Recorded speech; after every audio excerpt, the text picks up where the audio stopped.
The one, the only, Ben Sion.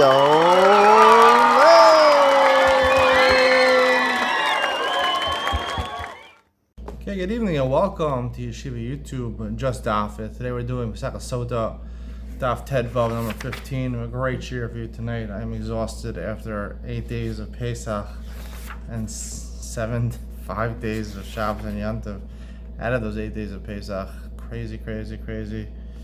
And then tomorrow is Friday and Shabbos again. Pulling out of my mind over here. You like my beard, my sphere of beard. I look more manly like this. All right, let's get started. The bottom of Yadal Mabiz. The last word. The Gemara says Umaleu Umaktiro, the top of Tedva Menal, Maktiro B'Kli Sharis. You take the Korban Mincha. Again, we're talking about a brayso that's talking about in general about Korban Mincha, all the different halachas about a Korban Mincha. You place the kometz and you burn it in a Kli Sharis. The Gemara says B'Kli Sharis, you burn it in a Kli Sharis, Maktirle. You're not going to actually put the actual kli, the actual vessel, on the mizbeach to be burnt. Really, what it means to say is that you bring it up in the kli sharis and then you put it on the mizbeach. The flour of the kohen you put on the mizbeach, which is burnt. The actual kli is not actually burnt. And you put salt in it and you put it on the fire. Any korban mincha, the pasuk says, you put salt to accompany a korban. Karev hakometz shirei nechal, and once the kometz is burnt, the kohen is allowed to eat the remainder. Minolan, how do you know? The chsiv hahikir hakohen says karasa. First, the pasuk says the kohen burns the remembrance, which is the kometz on the mizbeach. V'chsiv hanoseres min hamincha la'aron lebanov. The next pasuk says the remainder is for Aaron and his sons to eat. Karev hakometz. When is it considered that the kometz was offered on the mizbeach? It's machlokes. At what point is the kometz considered burnt to allow the remnants to be eaten by the kohanim? He says when it starts, the fire starts, it's ignited, even partially. Rabbi Yochanan Amar Mishatitid Ha'or Berubo. He says, no, most of the kometz has to be consumed by fire. Just when it starts to ignite, that's not good enough. It has to be, most of it is consumed by fire, and then you're allowed to eat the remnants of the mincha. Rashana Kohanim Litel Togel Yain Hashem and Dvash, allowed to put anything they want into it. Wine, oil, honey to make it taste better. My time, Amar Kro Lamashka. Pasuk in Bamidbar, when it talks about the 24 matnos kahuna, it says Lamashcha, and the Gemara Darshans, Lagdula, Kederash Hamalachim, Oklin. Lamashcha means to anoint them, right? Kings got anointed with olive oil because their skin is very tender. So therefore, any of the Manos Kahuna are given in a way that give them prominence to the Kohanim. So they could eat it in a way that, tastes better or looks better. They can't make it into chametz. The remainder they can't make it into chametz. How do you know that? The pasuk says the actual pasuk says it's talking about the korban mincha itself. The korban mincha shouldn't be baked into chametz. The pasuk continues chelkam nasati osami ishai. The pasuk says really, if you read the pasuk correctly, it's really saying the portion of the kohanim. I gave a portion to the kohanim, but if you read the word chelkam going back on the first statement, it includes even the portion of the kohanim can't make the chametz. Chelkam lo safek chametz. Also, the portion of the kohanim, the remainder, also shouldn't be baked in the chametz. Kol menachos. The Mishnah makes a generalization. All the menachos are like that. Kol menachos tuna shem and levona. Are all korban minchas necessitate to accompany them oil and frankincense? Vayika menach minchas chotah. What about Minchas Chotah? Minchas Chotah, I'll just explain it briefly, is for certain sins, there's 3 sins. Shua Sa'edas, Shua Shav. Shua, when you falsely claim that you don't know testimony, when you do know testimony, or Shua Shav, you make a false vow. Or if you're Tameh and you go into the Azara or you eat Kadshim, in any of those cases, you do a Peshoga, you're Chayev a Korban Olav Yor. It's Korban Chatas, but it's Olav Yor. Normally a Korban Chatas, you have to bring the animal, whatever. Normally a she-goat. You have to bring a big animal, which costs a lot of money. But these 3 sins, the Torah is a little more lenient. And if you don't have the means to bring the animal, and if you're a little poor, you can bring 2 birds, one for a chatz roll. If you can't afford birds, you could even bring a korban mincha, and that suffices. The mincha's choteh is called. The Rachmana Amar lo yasim al asam shem and lo yal itin al levona. And by the mincha choteh, it says there's no shem and levona. So you see, there's a korban mincha. It doesn't need shem and levona. So the Gemara is Achika Amar. What the Bryce meant to say, Kol menachos tunos shem and levona, obos menachitin obos solas. Almost all the minchas in the Torah, they necessitate shem and levona, and they come from wheat, and they come from fine flour, finely ground up wheat. Minchas choteh av b'sheina tuna shem and levona, even though it doesn't need shem and levona, ba menachitin obos solas. It does come from wheat, and you're supposed to make it into a fine flour. Minchas ha'omer. Korban Mincha, the Minchas Omer, which was brought on the Ted Zion Nisan. We just had that. Tonight is 8 days in the Omer. Some shiurim they start off the shiur, the Daf Yomi shiur. If you didn't say that, if you didn't say Shiuras Omer tonight or today is the 8th day of the Omer. If you're listening to this, I saved you. You could have defaulted on your entire Omer account. I'm telling you tonight is the 8th night of the Omer. So, and if I were to say it's 9th night of the Omer, it doesn't mean that I can't count anymore with a bracha. So, the Minchas HaOmer, even though it comes from barley, actually, it doesn't need Shem and Levona. Bal Geresh.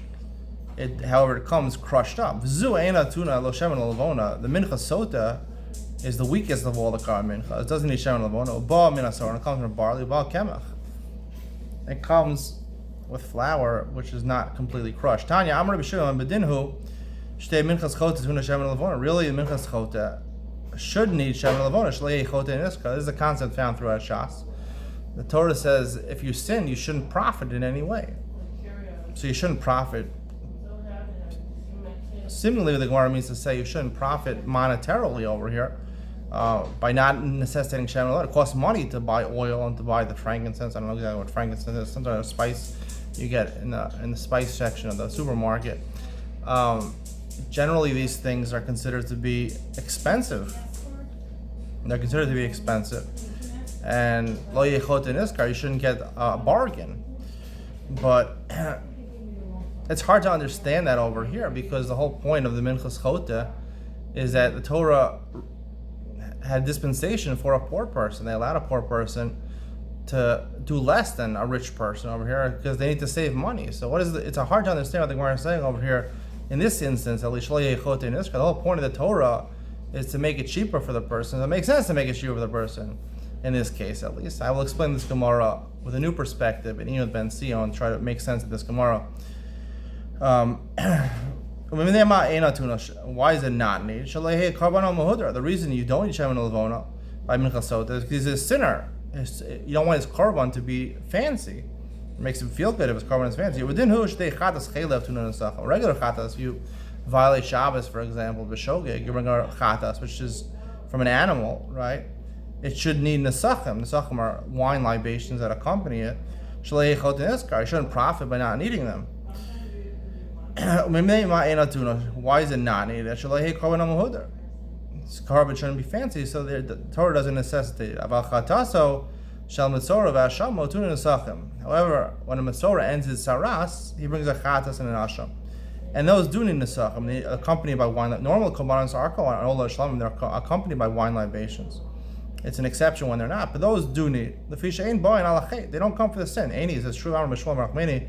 Amar Rabbi Yonasan al shiva dvarim negoyim boyim. The Gemara, I believe in Erechon, says there are 7 sins that bring about saras. One of them, the most famous one is lashon hara. There's 6 other sins the Gemara mentions.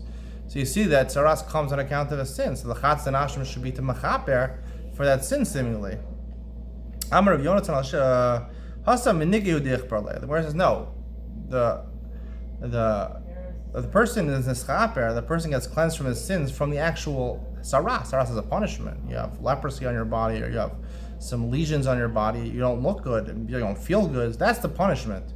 Because he's in a state of tumah, now he has to go back to be able to eat kachim, so therefore he has to bring karbanos for that purpose. It's not brought for atonement for the sin.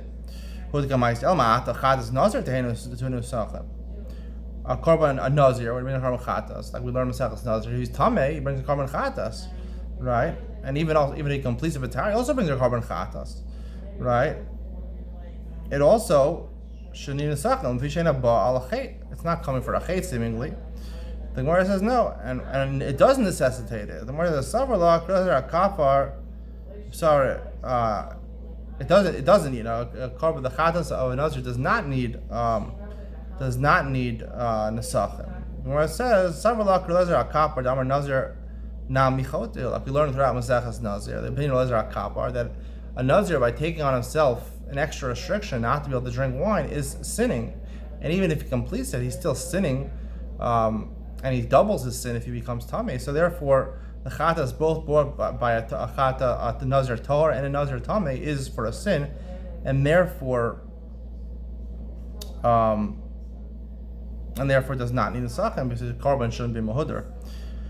Ragalil Omer, Yishem Ragalil says in the Mishnah that the reason it's barley is she acted like an animal, so therefore she brings food of an animal, barley. Tanya Amar Lahen Ragalil Chamim. So how did the whole discussion go? The Gemara says, the Rice says, Ragalil says to the Chamim, Sofrim Hinichuli V'Adrashena. He said to the rabbis, let me explain it. Kimin Chomer, I'll explain it like a pearl necklace, like something very special.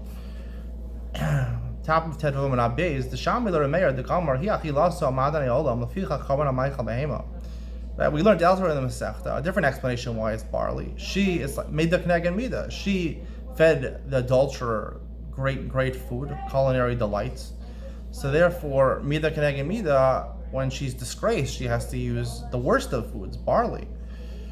Amrlay, so when you're hearing Rabbi Meir, Raglil said, Atena Hashira, that makes sense for a rich woman. She can feed fancy food to the adulterer. Aniya Ma'ikal Meir, if she's poor, there's a lot of poor women that commit adultery also. She doesn't have fancy food. It doesn't make sense. Ella, the real reason that it's barley is Kashem Shemaseh Ma'iseh Behema Kach Karbana Ma'ikal Behema.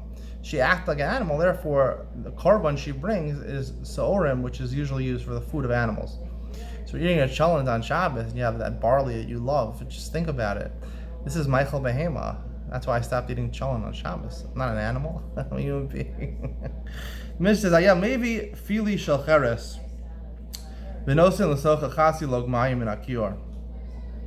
The Mishnah is going to continue to discuss the whole procedure of the Sotah. So now you're filling up a fili, which is like a vial, basically, of water.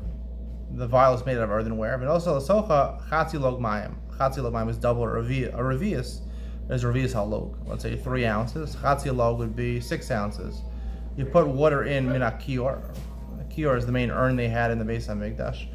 Review on revius. Review says only 3 ounces. Kashem shemayim bechsav kacham mayim mayim. Review, we're going to learn later on what you write on the parsha that's, that you actually throw in the water and it's erased. He says there's less to write, so therefore he necessitates less water. Nechnas the heichal, the Kohen goes into the heichal, into the actual sanctuary. Turns to his right. There was a stone, a marble slab, amalama, v'tavla shel shayish, the basai sakvuaba.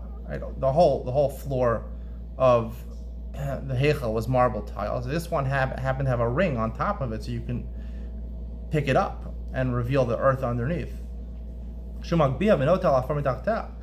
He would pick it up and he would take some dirt from underneath him and he puts it in the water. That earth should be visible in the water. It says from the pasuk by Sotah, you take from the dirt that's in the ground of the Mishkan and you put it in the water. Where it says Tana Pili Shalcheres Chadasha, our Mishnah doesn't say it has to be new. But Bishmal has a different opinion than our Mishnah. He says it has to be new earthenware vessel. My time with the original. What's his reason? And Gemara Kli min Mitzorah. He learns the Gdira Shavah from Mitzorah. Mala Halan Cheres Chadasha. Just like a Mitzorah also has a procedure done with water, right? And there you have to use a Kli, which is a vessel of earthenware, which is new. Afkan Cheres Chadasha. How do you know by Mitzorah it has to be new? Part of the procedure of purifying the Mitzorah is he takes 2 live birds. One he shechs and he puts the blood in this vial of water, and the other one he lets go free. So the kli cheres, the vial, the earthenware vial that he uses, it says it has to be mayim chayim is live water. Water was never used before, spring water basically. Just like the water has never been used before. Af kli shel nasa b'melacha, a juxtaposition in the pasuk to learn that also the kli, the earthenware kli, also has to be new. If you'll say that's true, so then maybe also over here by the Sotah you should need new spring water. So then when it says this is only according to Rabbi Shmuel, and to him it actually does make sense because that's what he says. The Amar Rabbi Yochanan. Rabbi Yochanan says elsewhere, make here. What do you put in the urn in the base of Where does the water come from? Rabbi Shmuel Omer Meimayin. It has to come from a spring, a natural spring, new water. You can bring it from any water, even used water. You can use to bring in the kior. So according to Rabbi Shmuel, what we're talking about, it actually is new water. Ikal mifrach. So the Gemara says there's still a problem. Ikal mifrach. You can't take zera shava. Mal mitzorah shkenton 8 ares ve'ezo v'shti tolas. The mitzorah is unique. That besides the fact that there's water in a vial and a kli cheres, right? You also need a cedar wood, and you need a hyssop tree, and you need some scarlet thread. So you can't compare the two cases. I'm a Rav, I'm a Krab, b'kli cheres. So Rav says a different answer. It says, v'nasan el b'kli cheres. It doesn't say he should take a kli cheres and put the water in. It says you should take the water and put it in a kli cheres. The fact that the Torah arranges the words like that, the last words of the pasuk b'kli cheres, kli shamartichlak far, sounds like the way the Torah arranged it. We're talking about a kli that was mentioned somewhere else in the Torah. Where else was it mentioned? It was mentioned by a mitzorah, and just like by a mitzorah over there, you have the juxtaposition to know that it's a new kli. Here also, it's a new kli. I'm a Rava. Rava says lo shanu ela. So Rava is now explaining. It's according to the article. He's explaining the opinion of Tanna Kama of our Mishnah, who doesn't believe that the kli cheres has to be a new one. However, he does. The Tanna Kama says that if it's blackened, we'll see, then it's not good. So if it's used way too much, then it's not good. I'm a Rav. We can only use a kli cheres. Even if it's used, it's fine as long as it's not blackened. If it's blackened, it's possible. My time, it's comparable to the water. Right? Water is placed in it, just like water, right? Can't be changed. It can't be changed. So therefore, meaning water has to be water. If you change it, you make it into a gas. So then it's not water anymore. So also the kli also can't be blackened, which basically it's changed. By Rava. Rava asked the following question: let's say it can blacken. You threw it back into the kiln, right? And you made it not black anymore. It's whitened now, right? The fire removed the blackness. Maho, can you use that? Is clear. Do we say no? At one point it was blackened, so it's possible. It's always possible. Maybe we say no. Now that it's back, it's white. It's okay. Tashma. Omer 8 ares ve'ezo v'shnit holas shehishal behen kupasa lachora psulin. When it comes to a mitzorah, right? Again, you need a piece of cedar wood, some hyssop tree, and you need a red scarlet, right? If you use those things to tie a box, you wanted to carry something, you use it to drag a big box, right? And you put you tied the scarlet thread to the box, or this piece of wood to the box, and you're dragging the box with it, right? There's probably, once you use it for that, it's possible because you bent the branch. But if you want, you can straighten it. The thread you can straighten back. Presumably, the branch, even if it's bent in one way, you can presumably bend it back. So you see what? Even though you can return it to its original state, once it's possible, once it's nidcha, it's nidcha. So whereas hasam the iklufi, and the Gemara says the reason you can't use it over there is only talking about a case where it got peeled off. I was using a branch, and when it gets bent, so the top of the bark comes off. The bark comes off, so then that can never be restored. But here it can be restored to its original state. So maybe, therefore, it's okay. Nicholas the heichal upon the mino. He goes into the heichal. The Mishnah says, and he goes to his right to get the dirt. My time. Why do you go to the right? The Amar Amar kol pinosh tapon lo yeh el derach yamin. We have elsewhere throughout Shas. Anytime you turn, you have a choice to go to the right or left. You go to the right. And the Gemara in many places learns out what the source of this derivation is. We're not getting into it over here. So therefore, you go to the right and you get the dirt from the right side of the sanctuary. We'll stop over here, the two dots. Stay tuned for Ian Ben Sion, where I talk about Shalei Hichoti and Iskar, two different explanations. One explanation I'll give a new explanation, Shalei Hichoti and Iskar, which makes more sense within the Gemara. Ian Ben Sion, coming up next.